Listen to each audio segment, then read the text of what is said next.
Howdy, and welcome to NatFun, the live-recorded tabletop role-playing adventure game where the dice and a few friends tell the story. My name's Jackie, and I will be your game master this session, and this time I'm joined by a few rough-around-the-edges, determined outlaws from the Scarlet Vultures Posse. Hi, my name is Erin, and tonight I will be playing Bale Beauregard, but most folks around here call her Bloody Bale, on account of all the murdering she's done. Belle stands about 5'7". She has flaming red hair, or bloody red hair if you like, and piercing blue eyes. She wears a long duster, a brown Stetson hat, and a black bandana. She has a penchant for pleasure and carries 2 pistols, Crimson and Ruby. She is a deadly gunslinger, and of course, she rides a horse. His name is Acid Bath, so you can live, love, and acid bath at your leisure.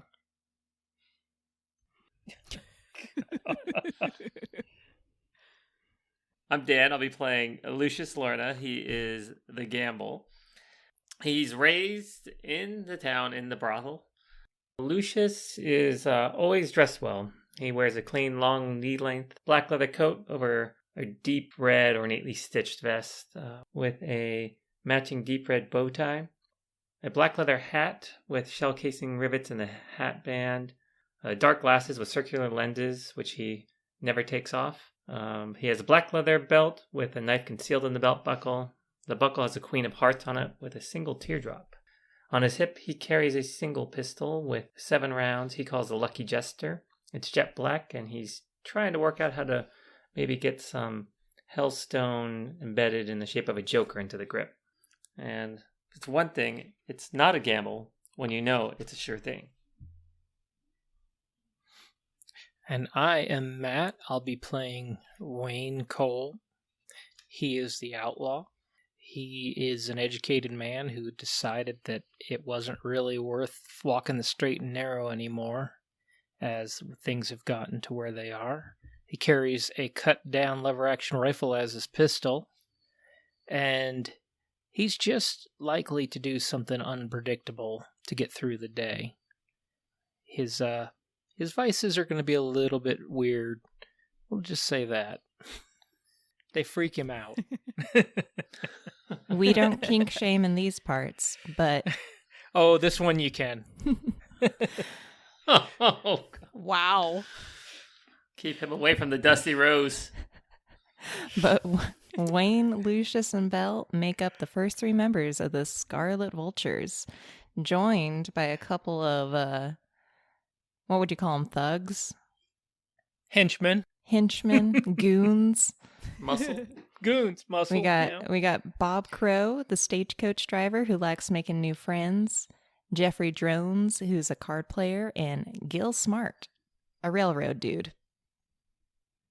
And that's actually what we define them as. I like that. Sorry, Gil. Whatever.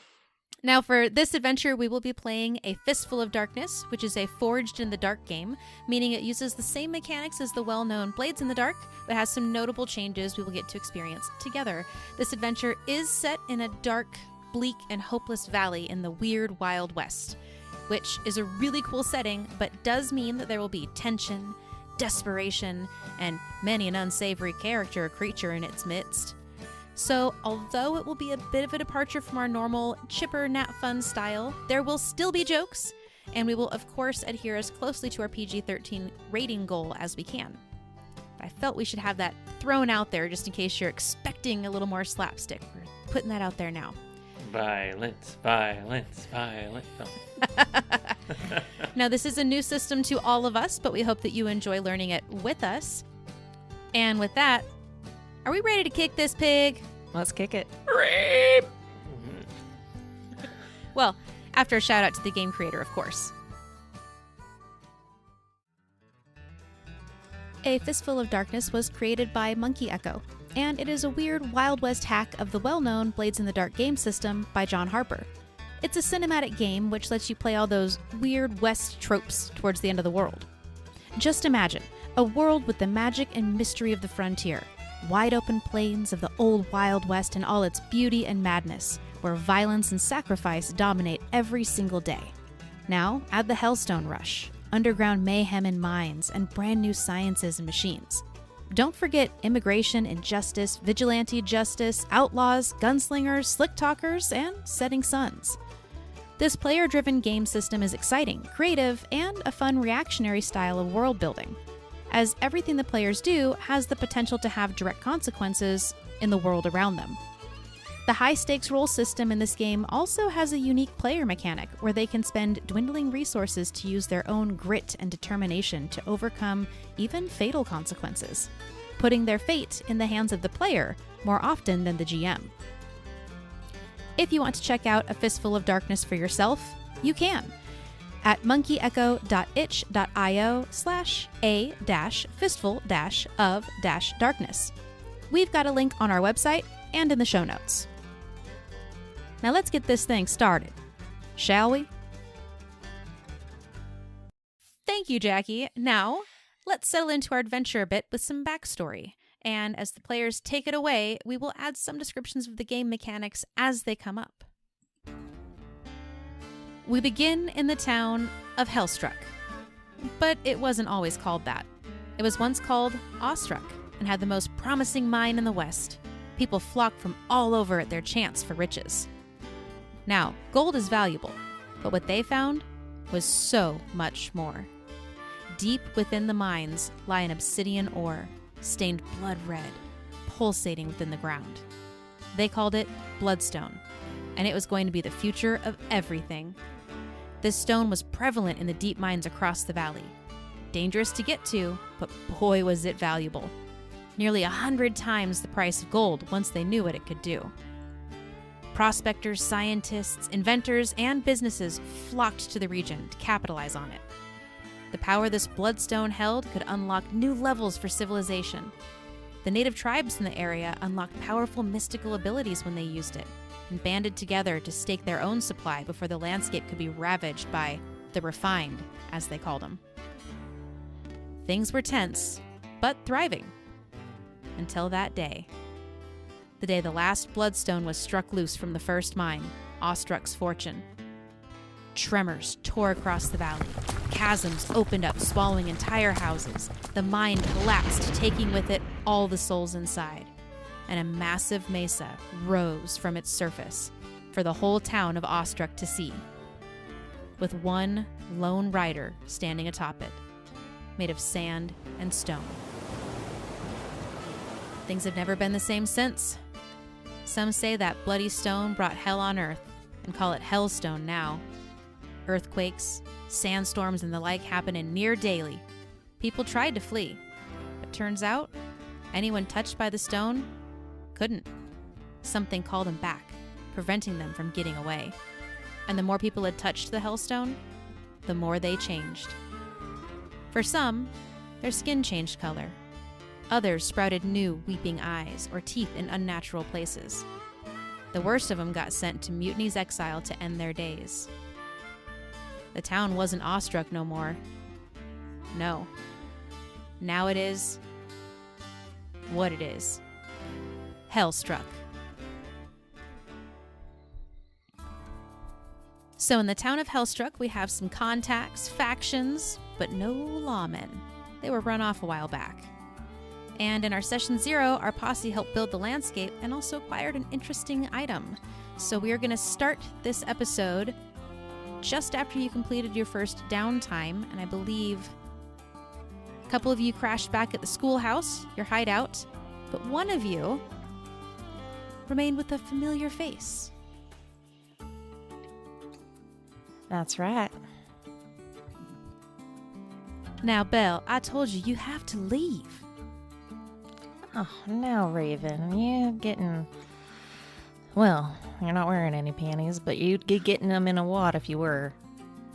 Miss Jolene's gonna get me in trouble. I've got clients coming.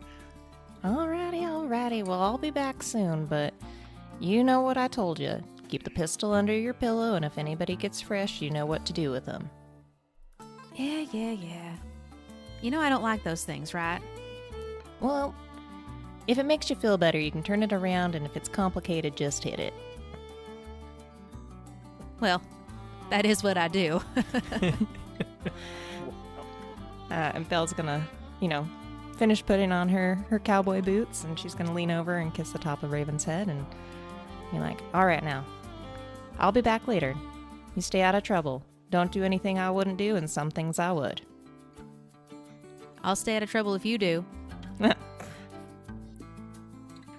right, so Belle, you walk out of Raven's room into the Dusty Rose, which is a court sand establishment run by Miss Jolene.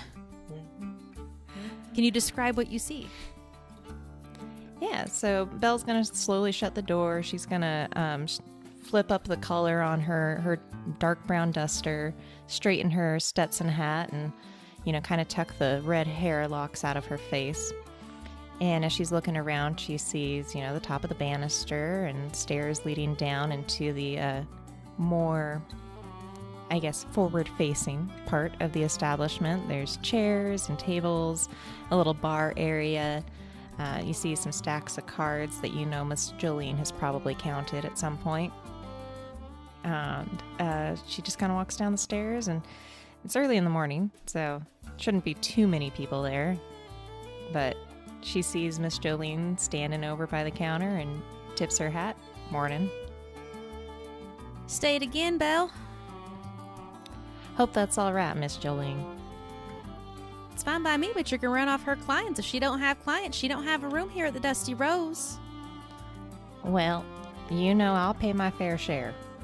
And if it's clients you're worried about, well, let me just do a quick walk around town. I'll make sure she's got more business than she knows what to do with.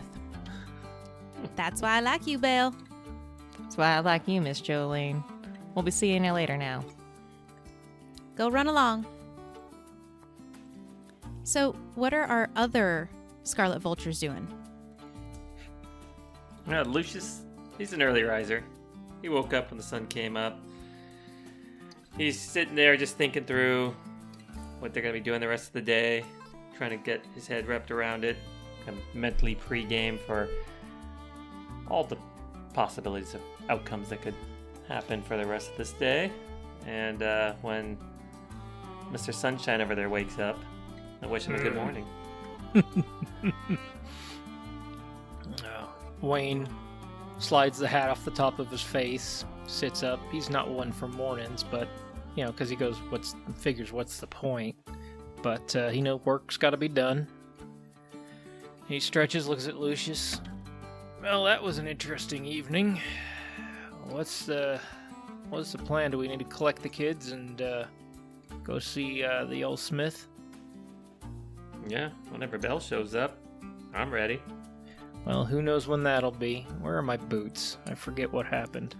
Wayne's nursing the edges of a little bit of a hangover and checks to make sure all of his teeth are there, and he's good to go.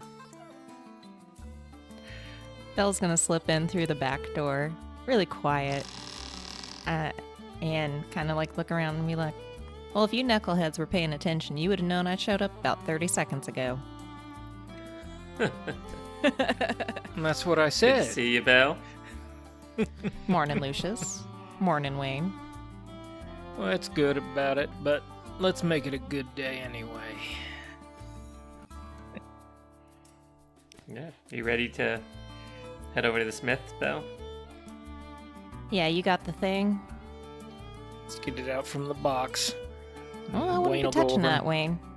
Yeah, keep it in the box, Wayne. Well, I meant get the box out from under the floor. The box in the box. What's in the box? What's in the box? So Wayne will go pop their little compartment open. It's kind of stashed under a table. And pull the box.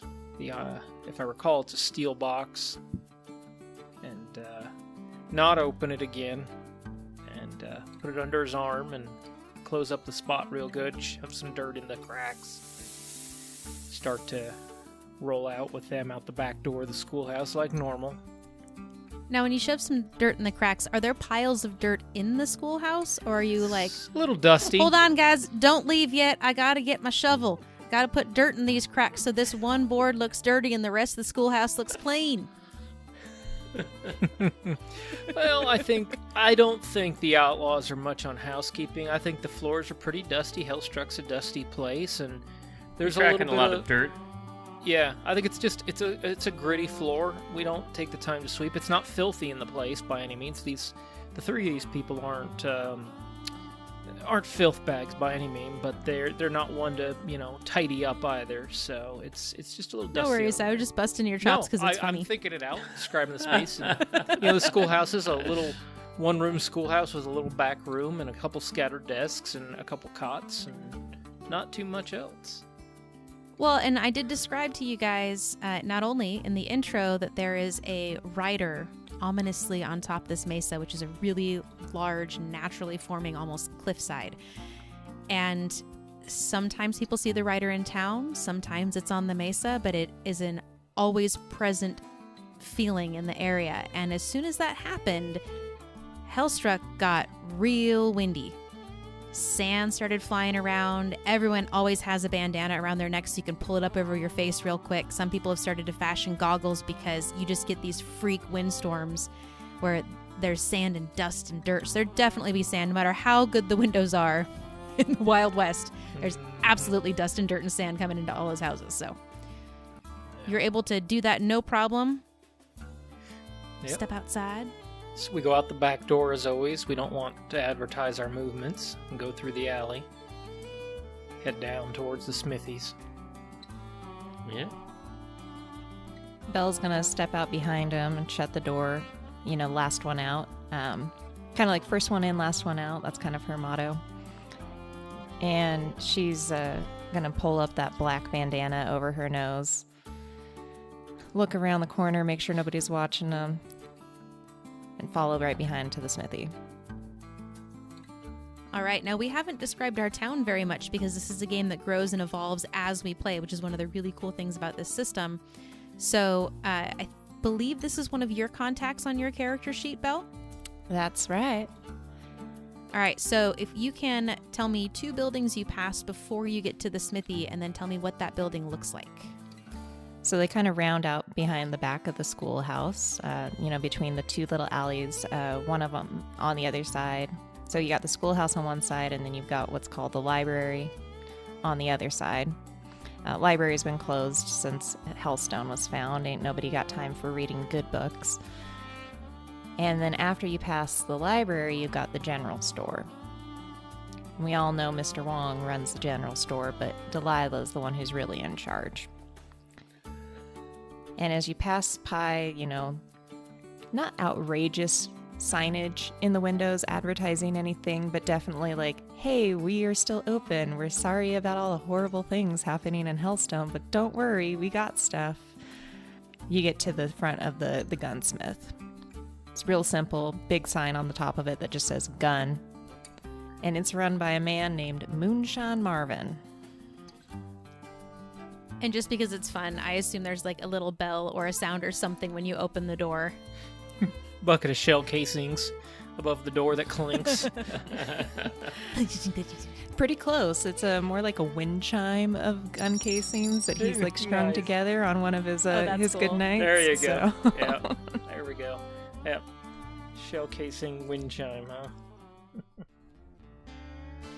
Well, when you walk in, you do see a mountain of a man.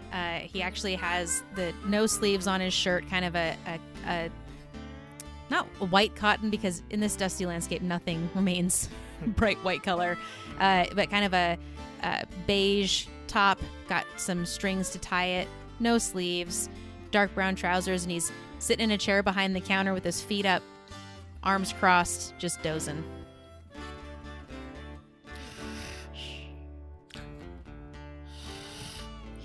And Lucius call out, "Good morning."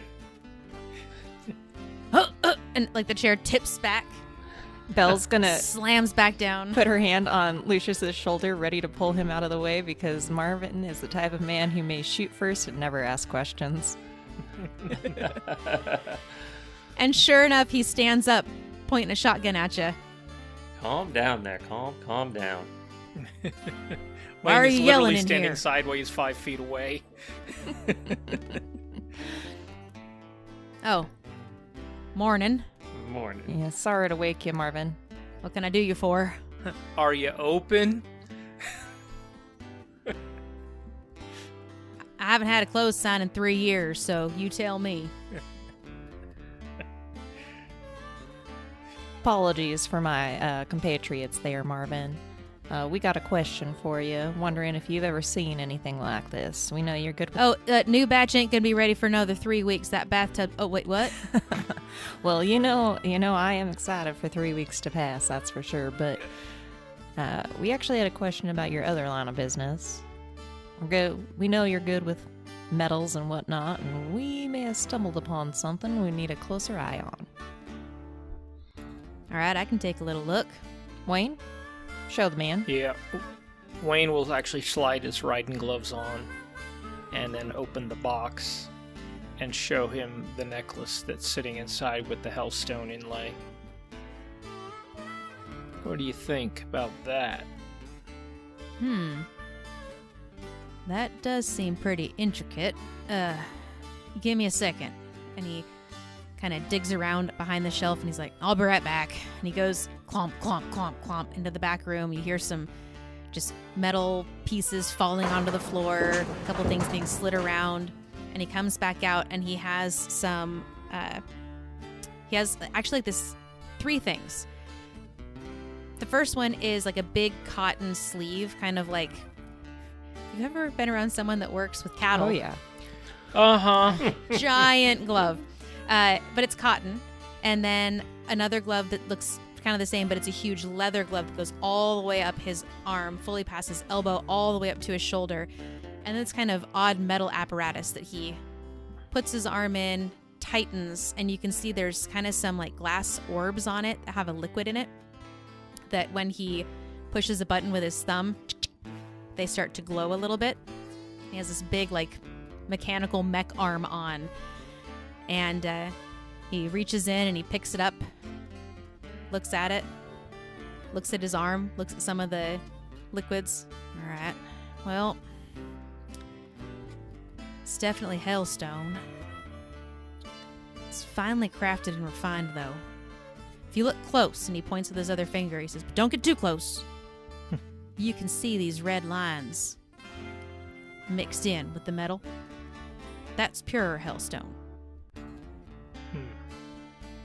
This is kind of sick stuff. If you know what I'm saying? You know, Southern Inventors Coalition. Oh. Well, interesting. Complex voodoo and all that. Science meets spooky. Wonderful. What's it do? I don't know.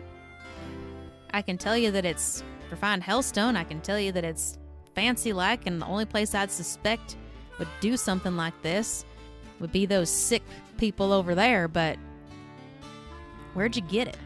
Yeah, don't That's you worry about not- that, Marvin. All right, well, that's fine if you don't want to tell me anything more, because I don't want anything more to do with this. All I gotta say is you better get it back to who it belongs to and fast if you don't want hell to pay. And I ain't told you nothing. We weren't here. You didn't see anything. That's always the deal. This sick stuff took my Martha. I don't want nothing to do with it, and I want you to get it out of my shop. Well, that does bode problematic for the next question I might have. If you could make something for me, but we'll discuss that later, I guess. Go ahead and put that back in the box, Wayne. I got some ideas of what to do with it next. Wayne will hold the box out to Marvin there and let him put it back in, and then snap the box shut, put it back in his satchel, and side bag there, and take his gloves back off.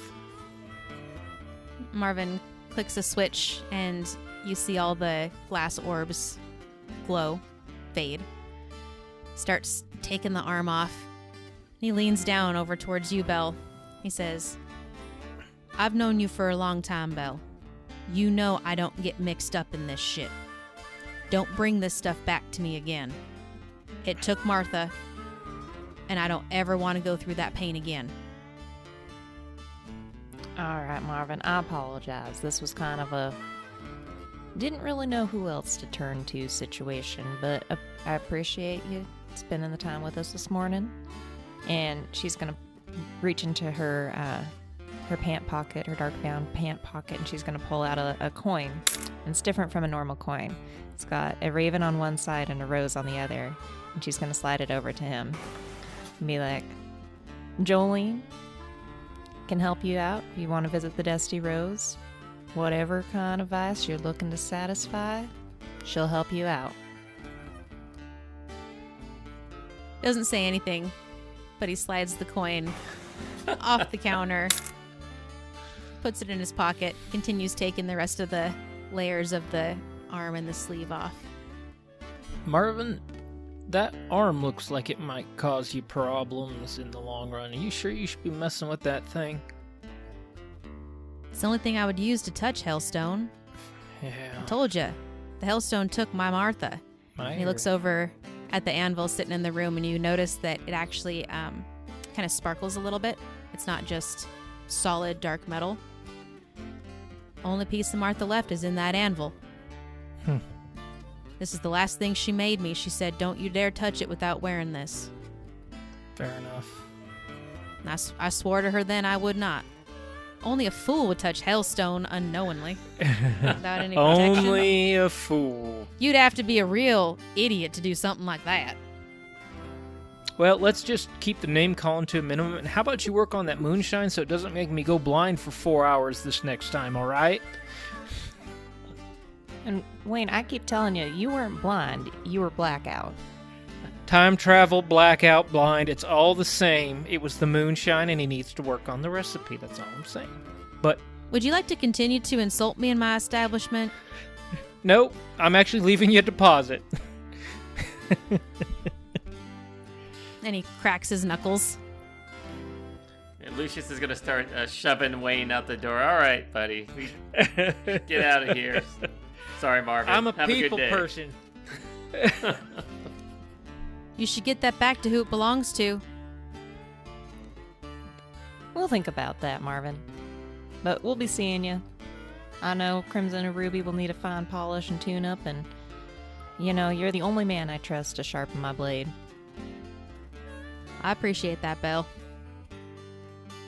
And she's gonna open the door, hear that wind chime sound again, pull up that black bandana, and look at the boys. Let's go. Well, Oh, go where where, are we Lucius? going now? We need to talk to someone about unloading this thing and getting some payday. Hunt him. We can't take it to Mr. Wong, and we can't take it to Delilah. We got that rain check that told us where to find it, and that was not meant for us. I'll just stash it back at a hideout and just sort it out later. I guess work with the next job. Maybe we can unload it with all the other stuff we get in the next job. Pile it on in there as a bonus. Well, Wayne, that might be the best and only thought you've had all morning. I try to work up to it. But let's get back to the old HQ there and come up with a plan. Heard a couple rumors. I don't know if you've picked up on any of it since our last little escapade. You thinking another stagecoach job? Well, figured we could do it right this time. Yeah, I mean, practice makes perfect. That's true. Or We did dead. learn a lot. And we got a new friend, as Bob keeps telling us. Good old Bob. Well, let's go hustle this out. We need to eat. We need to get some notoriety around here to stop having people walk past us. So you guys head back to your schoolhouse. Yep. Yeah, I guess Lucius go slide the floorboard up and Wayne will drop it Yeah. back in there. Say, Wayne, let's get rid of that. Cover it back up, sprinkle some dust on Yep. top. Yep. And go to the front of the old classroom and break out the chalkboard. What are we gonna do? We know we got a stage coming in. We got that same stage coming back out. Coming in with money, going out with Hellstone. What do you think? I prefer money to Hellstone. Well, Hellstone can be money. You know, Marvin brought up a good point. Those sick Southern Inventors Coalition folks always paying for something black market. Yeah. Well, yeah, Hellstone's worth 10 times what that payroll's going to be. I hate saying it, but I think that's the way we got to go. You know, I'm all in love with cash money, but... All right, so the stage coming back from the mine to the train station. And I will That's the remind you plan. guys, we had built the general store to be where you pick up jobs. Mm-hmm. So if you guys want to just come up with your own job, you will need to gather information to understand where things are happening to pick something to go after. Or if you want to go and pick up a job where someone has put in a request to Miss Delilah, you can pick up a variety of jobs from the general store through those rain checks that Mr. Wong gives out. That's a mighty fine point, Miss GM. You guys are good to Maybe totally we should like, we're just Scooby-Doo gonna it a little bit. we're gonna do the stagecoach that goes from here to here every Tuesday at 2 p.m. Like, that's great, but you have not gathered information to know those details. Yeah. So you can totally go that route, or we had talked about the general store being like our home base to pick stuff up. Either one is an option for you guys to do. There will just be an additional step maybe than we can just, rewind that a little okay, I'm at the stagecoach and I shot the guy. The end. Yeah, no, I get you. Wasn't there a phrase or something we need to tell Mr. Wong to get the proper information for a new job? If you click on our Factions tab in Roll20 and on General Store, you'll see that the front is run by Mr. Wong and the back is run by Miss Delilah. But who she works for, nobody knows. Maybe she has multiple employers, or none. Only a few people have even seen her. There are weekly sales that designate what items to purchase to request a job. So if you want a job that is stealing, robbing, or getting something, you would ask for, what food do you have on sale this week? If you want to do a battle, attack, or destroy job, you'd ask about supplies. Hunting and scouting, you'd ask about clothing. Defending or rescuing someone, you would ask about medicine. And if trying to find someone on the run, you would ask about tools. And then if you are given a rain check, that is your contract. It has a few details about the job and what the reward will be for the job. Well, in that case, if I understand the old hubbub over there of the cloak and dagger at the general store, we should go ask about some food for a job that's up our alley to get some payday.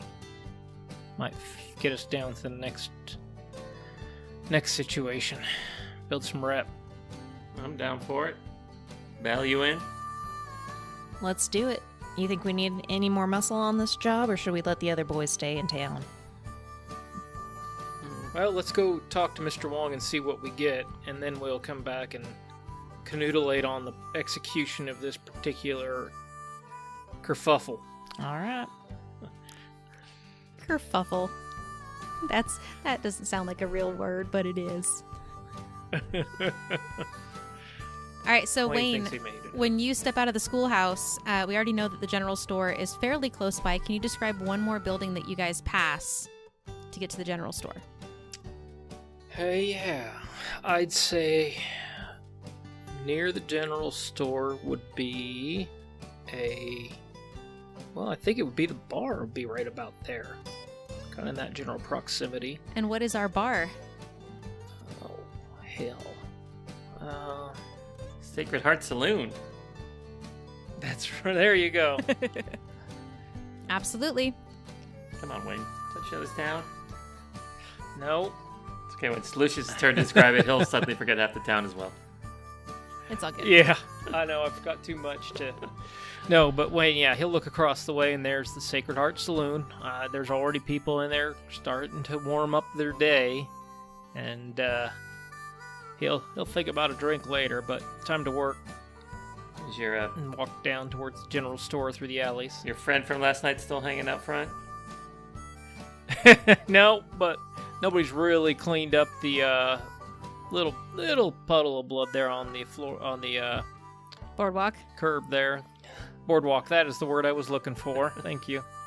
I didn't kill him, I just kicked him a couple times. As you walk up to the general store, you see on the window that it says, "Special on food. Inquire within." Well, there you go. We are in business. Let's Who's doing the talking? I don't know if Mr. Wong really likes me. Mm, I don't know if anybody really likes me. jury's still out. Lucius says, I'll talk to him, and I'll head on in first through the door. Belle sees Lucius like push ahead, and she's just like, wait a second. As you step in, Lucius, can you describe the general store a bit? This is a very Wild West setting, but there is some weird stuff that you'll find as well. So I'll jump on after you describe what you see. All right, well, it's kind of a simple layout, just shelves on each side of the room, and open in the middle with just the big kind of table in front where, the register would be, and Mr. Wong would be standing behind there. And then maybe behind him on the walls would have shelving that would have maybe some of the more expensive or things, things you shouldn't allow people to just walk in and touch with their own hands. And you see some of those things are jars, and there's teeth, there's some pickled items, there's a kind of a pile of different types of ores and metals that are uncut. And you notice that there are a couple of safes built into the back wall behind the desk as well. And there's multiple of them. Kind of a couple are up high, and then you can see a couple down a little bit lower. And you see there at the register, Mr. Wong. He's fairly tall. He has light tan skin, kind of a squared jaw, and he has brown eyes, a thin black mustache, and slicked back hair. And he kind of straightens up when you walk in, gives you a little nod, doesn't say much else. Lucius speaks up. Good morning. How you doing this morning? It's another day here in Hellstruck. Indeed it is. We were hoping to get some of that food you had on sale. Anything you'd recommend?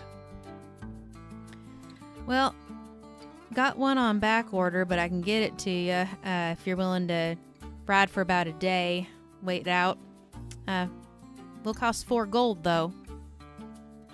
Which is more of cool speech for you would get 4 gold for the job. And you gotta ride it out for a day, because you can probably complete it in a day, but you have to have a horse. What do you guys think? Well, let's see what's on the menu, and then we'll go from there. I don't know. Seems like a pretty fine deal. Now it's All right. Yeah. 4 gold for us, right? You know what kind of food they're carrying by chance, or that you're gonna be getting in? I can write you up the rain check, and then you can sell it back to me for 4 gold. That sounds good, Mr. Wong. Appreciate it. Or you can take the rain check and come back for that 4 gold once I've got it in stock. We like that plan. I don't have any more details than that. You know how this works, Belle. I usually do, but Raven kept me up all night. We'll just put it like that. So you want me to write up this rain check for you? Yes, sir. Please do. Pulls out a ledger from underneath, opens it, doesn't write anything, pulls a slip out of it, slams it closed, puts it back under the desk. Here you go. 1 day, 2 days at the latest. It's great. We'll be in touch. And Lucius will pick up the slip and say, you guys ready to go? Need anything else while we're here? No. Wayne will tip his hat and walk out the door. Is there any fruit in the general store? There's probably some apples, but not much else is going to grow here that well. Belle's gonna pick up an apple, and she's just gonna look at Mr. Wong and nod her head. We'll put this on the rain check as well. Doesn't say anything, but nods back. Just to tide us over. Get a lime. Keep the scurvy away. Yeah, scurvy in those apples. This hell-forsaken place. Liable to get scurvy. Taught him this word. So Belle's gonna step out onto the boardwalk, take a big bite of that apple. All right, Wayne, I got my food. Now what? So, Lucius, on the paper that you were given, not a lot is written down, but it does have a 1 to 2 day delivery. and it says, client looking to get back something that was stolen from them. A pocket watch. Saved their life once before, and they'll do anything to get it back. It was lost at the Dusty Rose. Oh, I'll be. Guys. How convenient. Looking for a pocket watch that was lost at Dusty Rose. Belle, you think Did you happen to win a pocket watch off anybody recently, just so we could cut to the chase, maybe? No, nothing like that. I try to refrain from stirring up too much trouble in that place. But, Belle, Fair think you enough. could get Raven to lend us a hand on this one? Yeah, she might know the origin of that pocket watch. What's her cut gonna be? Oh. Maybe more than yours, Wayne, if you keep up with the attitude. I'm nothing but a good attitude. You know I'm kidding. She'll get her usual cut. Oh boy. Alright. Lucius, let's go ahead and To the start. Dusty Rose. Yeah, heading over to the Dusty Rose. Start walking over to the Dusty Rose, and there's not that many people out and about, but you do see, small groups here and there kind of moving around. And Belle, you do clock there's two, they're not too old. There's two probably like early 20 guys, scruffy facial hair, both wearing a brown poncho. And you recognize them as tumbleweeds. And they're walking down the middle of the street and kind of just talking to each other and just looking around.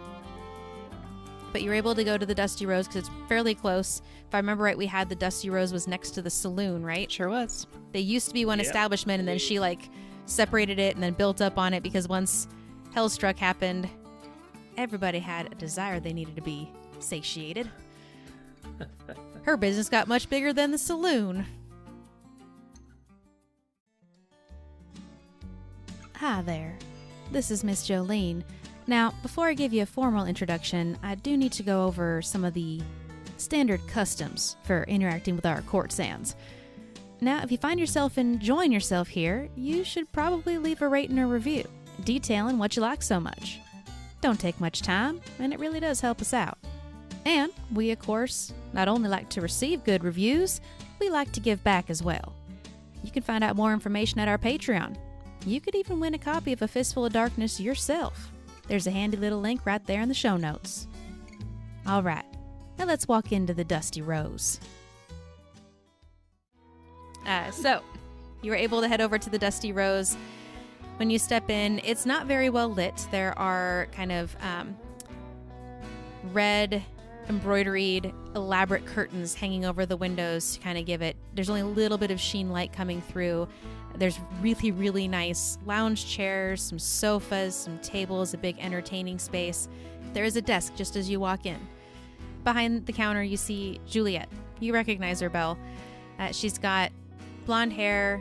It's fairly curly, kind of an up high pony. She's got a pretty plain dress on, but it's pulled off the shoulders, right at the cleavage line. And she's kind of getting some drinks ready on a little tray, and she's kind of doing some stuff. Oh, welcome to the Dusty Rose. Good to see ya. Belle, Juliet. what can I do you for? Well, just got a couple questions for Miss Jolene or Raven if they're around. Why don't you have yourselves a seat? I'll see what I can do. All right, boys, make yourselves comfortable. This will take a bit. Wayne will smile and say, always nice to see you, Juliet. Only nice to see if you got the coin to pay, Mr. Wayne. You probably are out of my reach then. But day's early. Maybe tomorrow. She gives you a little wink, and she heads into the back room through kind of curtains that are in the opening. You can hear some light voices back there. And then walking out, you see the woman herself, Miss Jolene. She has pale ivory skin, untouched by the desert sun, flaming locks of auburn hair, deep emerald green eyes, and she is smuggling the largest set of jugs this side of the Continental Divide.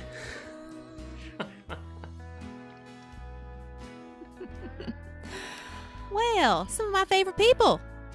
What can I do you for? Do we need to talk in the front room or the back room? Back room, please, Miss Jolene.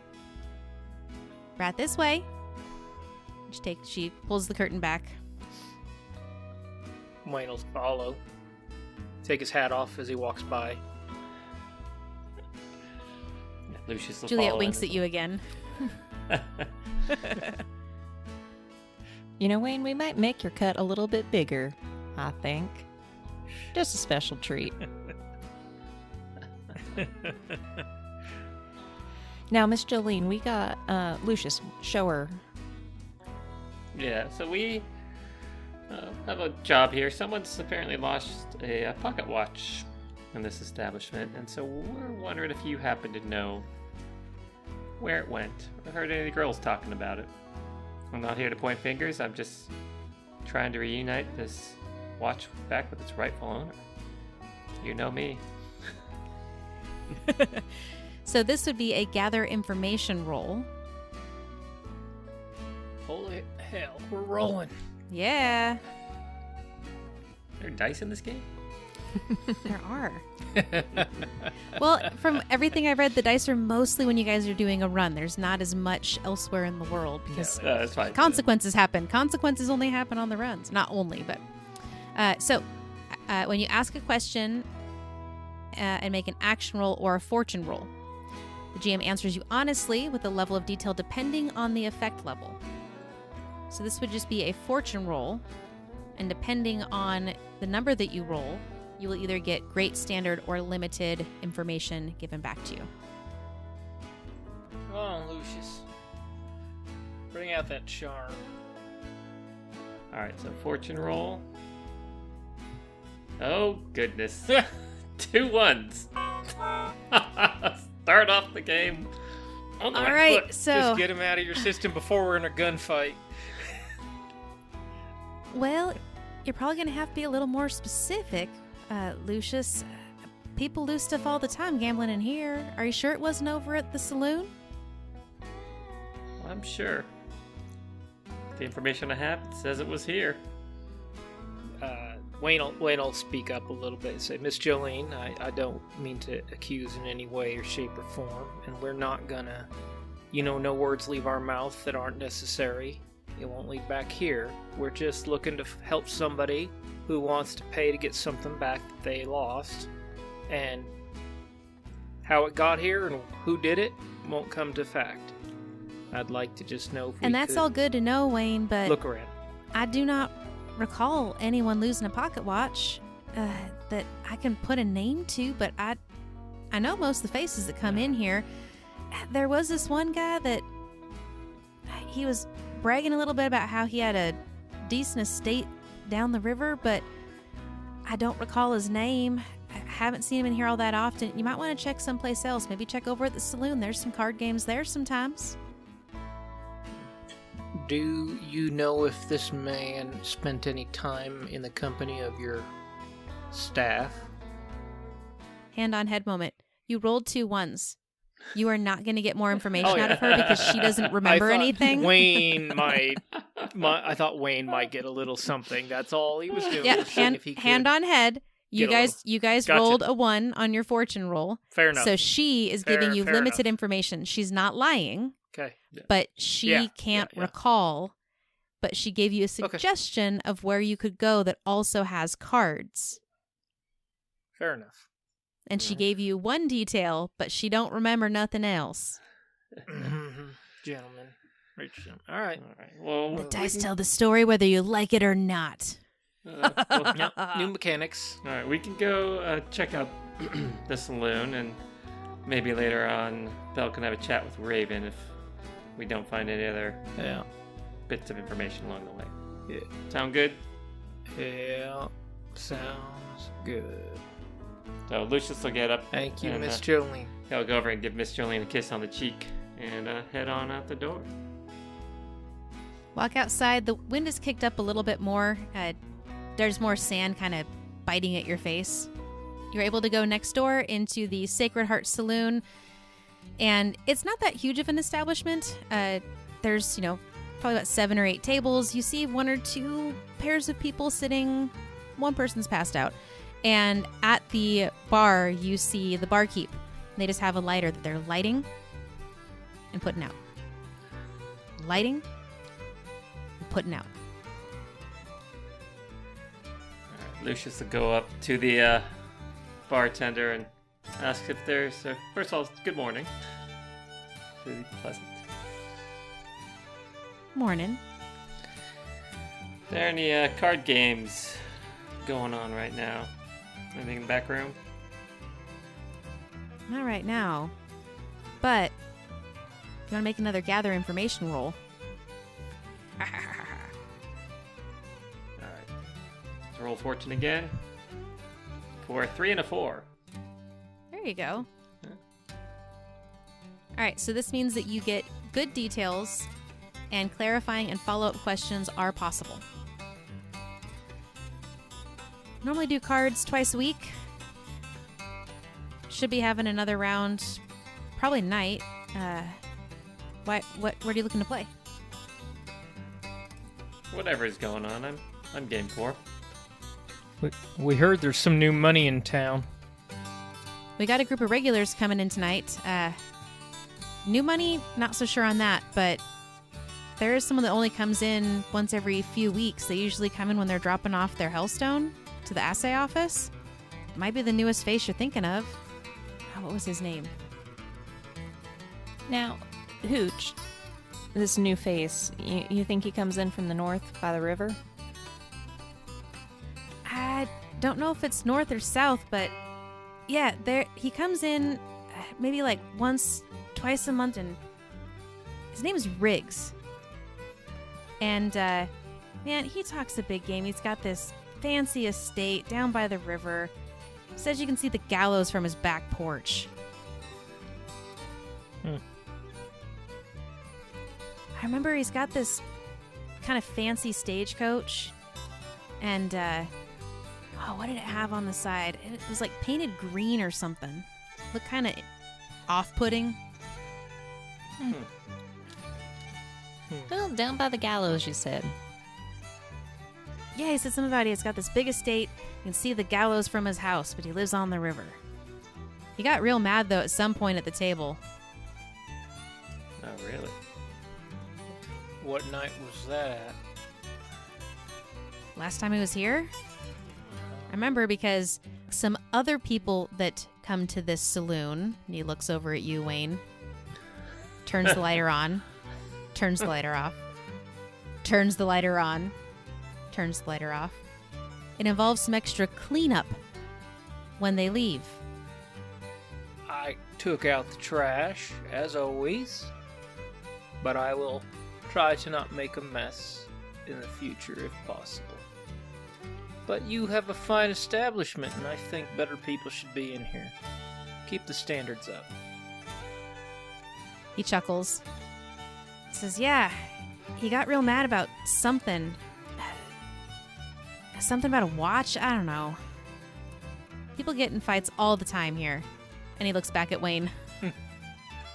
You remember who he was playing that night? Was he playing against regulars, or was he playing against some of those fresher faces? I think it was mostly regulars. I really only remember the stuff that stands out from the norm. Riggs won a hand, and one of the regulars just got mad. Like, flipping tables mad. Only reason it didn't happen is I slammed my hand down on the table. He's yelling something about a pocket watch and yellow belly, lily livered, all this stuff on and on and on. And Riggs just kind of ran out. Should be back today is when I expect him. Let's hope he hasn't learned his lesson. Oh. Why do you say that? So he returns here. Nothing but subtlety. No one's learned a lesson here in Hellstruck. Well, you've been very helpful, Hooch. We'll drop by later on then. What do you guys want to do for the rest of the day? Got the afternoon to ourselves? Yeah, let's head out. Take a little walk. Yeah, it's a nice day. Why do I feel like this is one of those 3 go out, 2 come back situations? I don't know how well I know you two. We still need you, Wayne. Put the paranoia away. Yeah, speaking of paranoia, did you see them boys walking down the street? That's kind of why I want to go Brown for ponchos. a walk. But I got some Alrighty things then. that we should chat about. Thanks, Hooch. And Belle's gonna pull up the black bandana, step outside. He's just back at the bar. Lighter on? Lighter off. Who's Lighter just on? crazy? Thank you! It's about timing. Plus, I couldn't remember the name right off the bat. Hey, speaking of remembering, Belle, before we go too far down this path, do we know any of the factions that this guy might be related with green logos? You've been here longer than me, paying attention at least. I don't remember any green logos, but Yes, there are no factions that have green logos that you can recall in the area. Now, hand on head moment. If you guys are going to try and do something, whether it's hiding and waiting for someone, going out and ambushing something, you need to plan a run. Yep. Mm-hmm.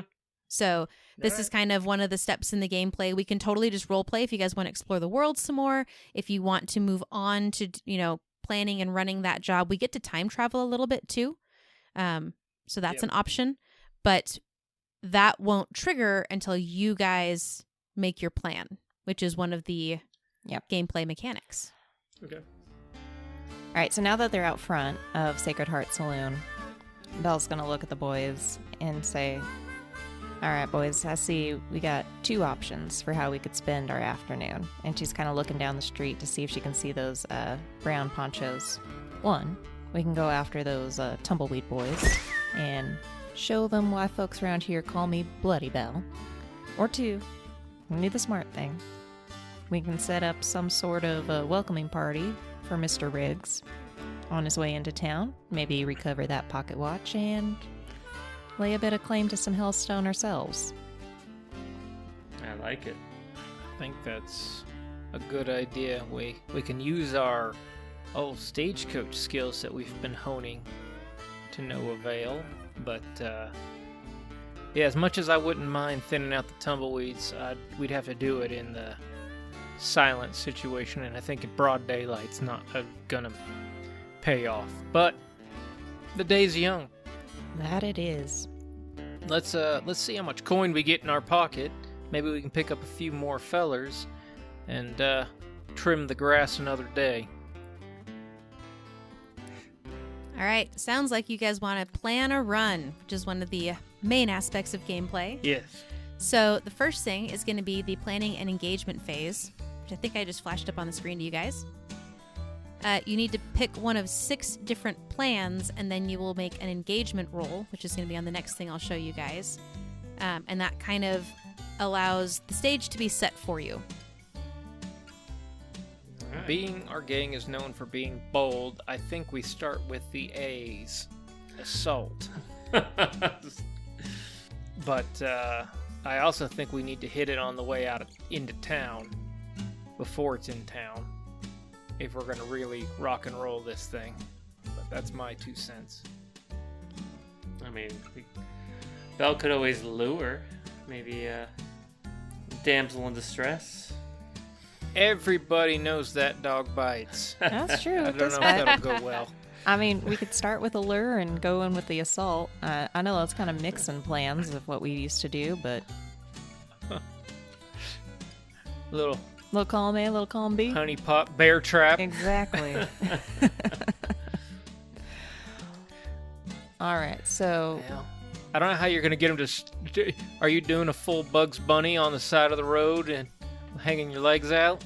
I was thinking more, if we go the deception route, I was thinking more horse accident, falling off of old acid bath and laying on the road, pretending to be down and out. Could be. Do you got something that makes you look less like a murder hobo? More like a damsel? Yep, sounds like it's time to go and put some of this charm to use. You know, I am a little bit of a showman, so let's head over to the Dusty Rose and see if I can't borrow a dress from Raven. Perfect. Make sure she's not still in it when you borrow it. We got a schedule to keep. Damn it, Wayne. I know you know how my mind works, but sometimes it's unnerving. It's unnerving for me, too, because I'm in there with you. Well, you're distracted, and Wayne and I can maybe take some cover and get a jump on him. How about we go back to the schoolhouse? We'll gather the horses and our other accoutrement. Well, Belle needs to go dress shopping first. Yeah, I figured she could meet us out there, or down there, down at the end of the road there. We'll just not see us all together before we go do something. Good point. All right, sounds good. Get acid bath for me. I'll meet you guys out here in about 20 minutes. Yeah. Note, I said 20. 10. 15. You take your time. All we right, need you 10. looking your best. Thanks, Lucius. Yeah, no. If it's for dolling up, take your time. Let's see how we can do on this. I'll get the horses and the old saddlebags loaded and go from there.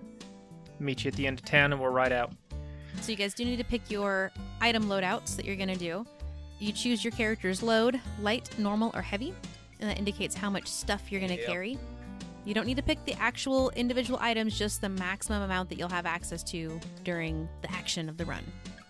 Okay, let's see what we got here. So a light load is 3 items, a heavy or normal is 5, and heavy is 6. Since Belle's going to be playing Damsel, she's going to go with the light load. Keeping a couple things just on her, but nothing too much. Let's see. I guess Lucius will go with the normal load. Yeah, I think Wayne's gonna do the same. Okay. And then we do the engagement roll. And this is where instead of the GM simply guessing and setting the position, risky, limited, and all that good stuff, it is an engagement roll to decide that. But we get to add some dice potentially. So it is a fortune roll. It starts with 1d6 for sheer luck, and then we get to modify the pool for any major advantages or disadvantages that apply. Okay. I would say for sure, I think because you mentioned that you wanted to borrow a dress from Raven, and that's using one of your friends or contacts to give you aid, then I think that would add a dice for you guys. So you'd have 2 dice on your fortune roll. But with what's down in that engagement roll section, is there anything else you guys see that would play into that, or are you good with the +1 for borrowing a dress? I was thinking it's not too big complicated, and we can make this happen. I think it's a pretty bold but not complicated project. It's going to be her falling off a horse, us up on behind some rocks on one side and the other. So he's kind of got him pincered, and in worst case, if he doesn't stop, we can start blasting into him or the horse. So I think it gives us some leverage. We've got backups. I think you're right. I think it gives you some leverage, but I wouldn't call that a major advantage that would necessarily set you guys up a ton. We don't know enough about him to know if he's more susceptible or less susceptible. I mean, if he doesn't like damsels or doesn't trust women, then, Yeah. We're going into that unknown. He was at the saloon. He wasn't at the Dusty Rose. Fair enough. So. Yeah. Yeah. Yeah, Lucius, do you want to be falling off that horse? You are mighty pretty, Lucius. We'll both fall off a horse and see who he goes to Yeah, first. exactly. So adding 1. We got a nat 6. Oh, we should have done 2. Nice. Well, you should get an extra dice. So go ahead and roll it a second time, and we'll see, because you can get a crit. Well, that was a crit. A crit in this game is 2 6s. So a 6 and a 5. All right. That's pretty dang good, though. Still good. And I think on the engagement roll, I will correct myself. There's no crit on the engagement roll. All right. So for the engagement, that means that was a really good result. You're in a controlled position when the action starts. All right. So let me add onto the map. You guys should now see Riggs's estate, because you were described where it was located. If you want to drag your tokens on the map, if you would like to use them, no worries if not. All right, so they said that it was on the river, they could see the gallows from their house. So you guys being familiar with the area, you know that that's going to be southwest. So this cart is going to be somewhere, this stagecoach is going to be somewhere between Hellstruck and the southwest, and it isn't coming in until end of day. So where are you guys looking to set up your horse accident? Is there a pretty common road that frequents that area? Something that would be easy to take a stagecoach down? I would say there's common roads all over the map. So if you guys want to set up on a road that the coach would likely be going, absolutely. Yep. All right. Yep, that's where we'd like to be. Preferably with a rock outcrop that we can kind of keep an eye on, so Belle's not just out there laying in the sun for hours waiting for him. As 3 Tough it Scarlet out. Vultures circle above. Yeah. Well, I was going to say, I think we'd find something that almost has a little bit of a butte and a little bit of a rock pile on the other side of the road, so one of us can be kind of protected and hide, one closer up on the road. Want to definitely keep Lucius's reputation intact if we can. So Wayne will be down closer to the road behind some rocks, I suppose. And were you going to be with him, Lucius, or kind of in a different spot? Yeah, up across the way, so we got them on each side of the road, basically. Okay. One of us on each side of the road. Gotcha. Now, because we haven't done a run with all the factors involved yet, I'm going to briefly go into. Do you guys remember how rolls work? Yeah. Yeah, more or less. It's basically we say what we want to do, we pick the thing. So it's if I want to try and convince him that I'm a damsel in distress, I would use sway. And then because I have a dot there, I add a dice. Mm-hmm. And then you set your position, which will be controlled, and the effect that we want. Or do you pick the effect? She picks the effect as well, based on Okay. our comments. Yeah, And- I do the effect and position. And then you can also add dice, which we didn't really do in our session 0, so I just wanted to make sure we touched on that briefly. So you add grit to your character as you pay it.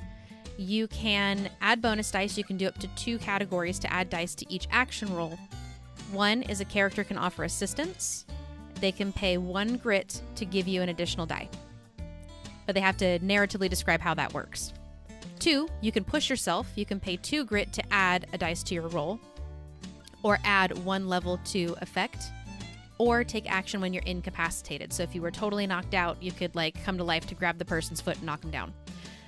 But you would pay 2 grit to, again, add 1 dice or increase the effect by 1 level. So from limited to standard or standard to great. Or there's a devil's bargain, which is what I can do. I can offer you a devil's bargain, but there will be a secondary thing that happens immediately as well. It does not cost any grit. The other thing to be aware of on a run, because I was looking into this the other day, is there's also some teamwork stuff that you can do. But I'm going to lean on you guys to call out when you want to do that. So if you look under the run flashback teamwork part in Roll 20, there are 4 things that you can do. Now this goes into longer detail. So I kind of summarized it for myself to have a quicker reference. But you can assist, which is the 1 grit and add 1 dice to their roll. You can protect, which is you step in to face a consequence that one of your teammates would otherwise face. So for example, if someone goes to kick you and you already have a bunch of harm from a previous scuffle you got into, Belle, someone else could step in and take that consequence in place of you. It does cost grit, and they would take the consequence. You can also lead a group action. So the character that leads the group action loses 1 grit for each PC that rolled 1 to 3 as their best result. Okay. But it gives you a much larger dice pool to go from. Okay, guys, we all need to sneak in. Let's find a different way to approach. I'll go from the left, you go from the right, and you come right up the middle.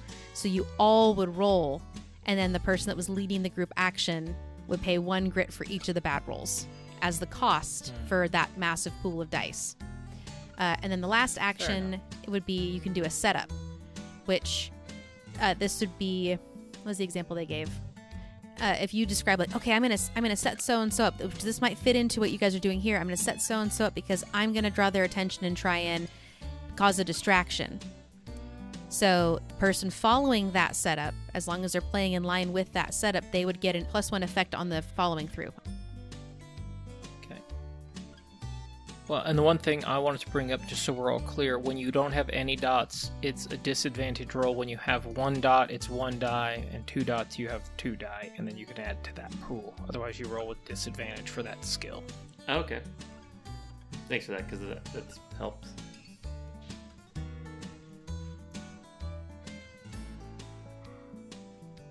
All right. You guys ready to get this started? Yes. Let's do it. Yep. All right.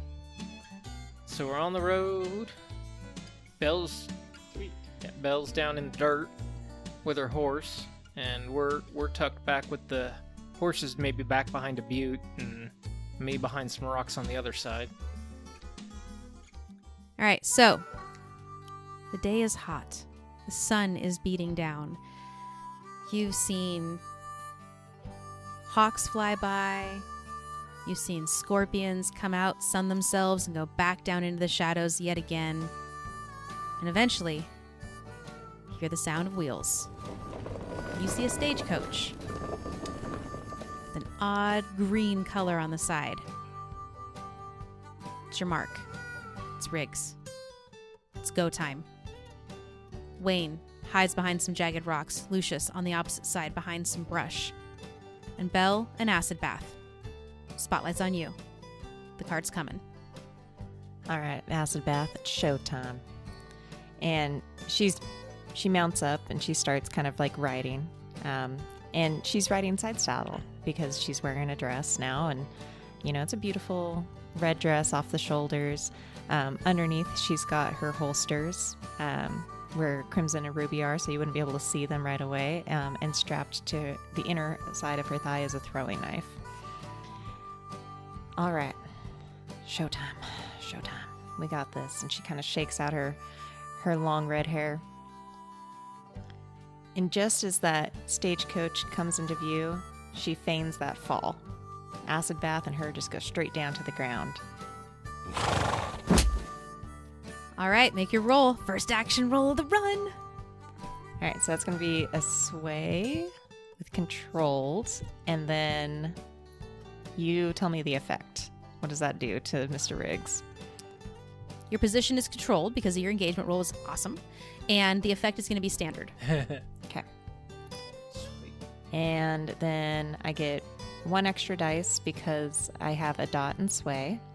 And then do I get any extra dice because I'm doing like a distraction and kind of like leading the team action here, or doing like a setup? So for your 1 dot, you get 1 dice. Mm-hmm. So no extra. It just means you're not doing a 0 dice roll, which is the disadvantage roll. Yep. So you get 1 dice, and then you don't get any extras if you're going to do a setup. They would get a higher effect for their Gotcha. follow-up move. Gotcha. If Okay, you're that's going to where I lead was- a group action, which would be like everyone kind of doing the same thing, it has to all be the same skill. So everyone else would be like, oh my God, she fell off the horse. Yeah. Waving my rifle. Oh my God, help her. Yeah, Don't think that's going to go well. Then you could do a group action, and that would be a larger dice pool, but you would pay 1 grit for any roll that was 1 to 3. All right. We're gonna start with just the 1, see what happens. All right, that is a 5 and a 4. All right. That means you were successful. There's a minor complication. I have a table for this. Oh God. Her horse is going to eat her left hand. No. I just really like the dice telling the story. Mm-hmm. All right. So you are going to get a reduced effect as the complication from this. So you fall off the horse. The cart slows down. He doesn't stop. Keeps on rolling a little bit. You all right, miss? Wheels are still turning. What you doing? Oh, no, I think it's my ankle. All right, make another sway. Still controlled? I would say at this point it's risky. Okay. Risky standard. Oh, 1. Crap. With the 1. All right, I'm going to go to my complication chart again. Riggs leans back for a second, almost pulling the horse's reins. Then you hear a voice from inside. It's a trap! Get out of here! And he starts whipping the horse. Nikes. What you doing? What you doing? What you doing? What you doing? Wayne's gonna step out, knowing this is going to hell. Waiting. Yeah, and Wayne's gonna do what Wayne does. And they didn't really talk about this, so he's just gonna shoot the horse in the head. Jeez. All right, make your roll. I believe that would be doing something unexpected, which would give me. Let me check. I believe that you get +1 for something unexpected. Yes. So I can add that to effect or to my dice roll. And honestly, right now, I just need the dice roll. So I'm gonna roll on that. But what's my position? It is going to be desperate. Great. Okay. Sling. I would say that's sling. Yeah. Great. Submit. And I get 1 bonus die because, well, we didn't see that coming. That's a 4, a 5, and a 1. So 5. Shoots the horse in the head. Horse goes down. Cart goes down, digs into the ground, lurches to a stop. Riggs falls off, draws his gun, and points it over at you, Wayne. Fair enough. Lucius is going to stand up behind him and tell him, don't do anything stupid, as he draws That's my job. as he draws his own gun and has it pointed straight at the back of his head, essentially, from, 15 feet away. And he calls out real loud and leans back a bit. Oh, hell! And you hear... And we're going to end our session there. Oh, crap.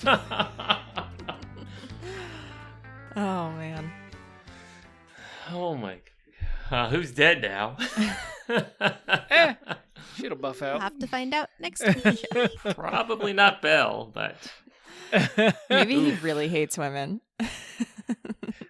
Oh. All right, so I know it's a new game system, and this is part of world building as well, so I'm trying to throw some stuff at you guys as well as have some pre-made world stuff. Yeah. But what did you guys think about being in the weird Wild West?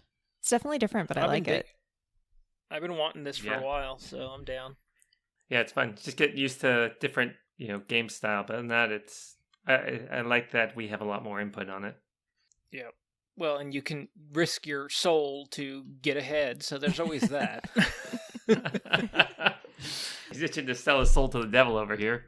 No, I'm not. That's the problem. Well, you can also use grit. Now, you do get it back. You can gain it back during downtime. So don't forget that you have that because, it really sucks to only have 1 dice, but you can get 2 or 3 or change your effect or things like that by utilizing that grit and calling out those team actions. We also didn't do flashbacks at all, which I think is going to be a little bit of a challenge for us because it's so different than anything we've done before. But when you come across things that you didn't expect, you can do flashbacks of, but I talked With to the some grit, constable to whatever, blah, blah, blah, blah, blah. And that's how I have that stick of dynamite, and that's all you do. That's how I'm wearing a bulletproof vest right now. But until next time, We hope you can find yourselves a table. Or a computer. And some friends. so you can roll into your own NatFun. Adios. Bye-bye for now. Good night. Keep the dust out of your eyes. Wayne's going to be a puddle next week.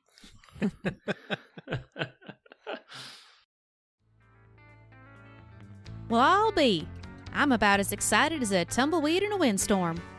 Tune in next week to find out who's in the carriage, what are they shooting, and how are the Scarlet Vultures going to overcome their terrible acting skills. All that and more as Hellstruck's Demise continues next week here on NatFun. And before we end this episode, I do want to give one more shout out to this game's creator. Today we played A Fistful of Darkness, which was created by monkeyEcho, and it is a weird Wild West hack of the well-known Blades in the Dark game system by John Harper. It's a cinematic game which lets you play all those fun, weird West tropes towards the end of the world. My favorite part about this game system is how player-driven it is and how reactionary the world building is. Everything the players do has the potential to have direct consequences in their world, whether it's bringing more doom to the valley, festering the distrust of a rival faction, or potentially causing harm to someone they know. All while facing impending doom and the end of the world as the posse knows it. I'm excited to see where this story takes us, and I hope you are too.